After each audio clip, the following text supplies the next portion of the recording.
বর যদি বসে বেঁকে হাতের মুঠোয় মুক্তি এঁকে দিও না কোনে বিদেশ পারি, যেও তবে বাপের বাড়ি।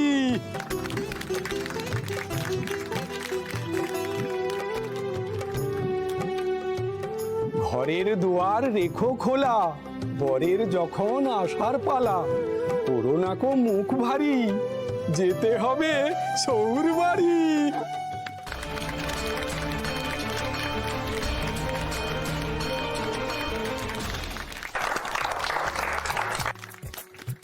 হাসি ঠাট্টা রীতির ছলে, নাপিত থাকি ছাদনা তলে, আশীর্বাদ করি মন ভরি, সুখে থেকো যুগল জোরে।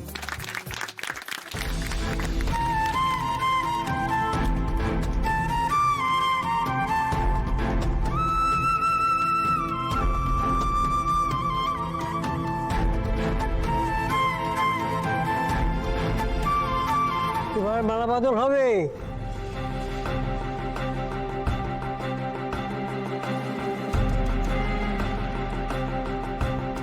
দেবীমা বারবার বলেছিলেন শুধু রাতুল সাহেব থাকলেই আমি শুটিং করব। রাতুল সাহেব তো নেই, কি করব আমি?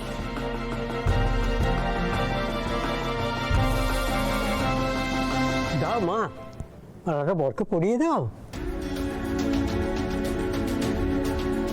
দেবীমা যদি জানতে পারে আমার আর রাতুল সাহেবের না, আমার আর ছোট সাহেবের বিয়ে হচ্ছে, তাহলে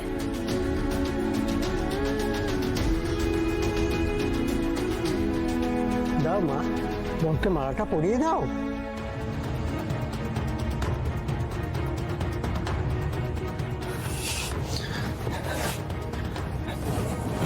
জাদুঘর জাদুঘর, রাতুলদার আজকে একটা কাজ পড়ে গেছে, তাই তোমার সাথে আজকে শুটে বসতে পারবে না। রাতুলদার জায়গায় ভাইদা ভাইদা তোমার সাথে মণ্ডপে বর সেজে বসবে।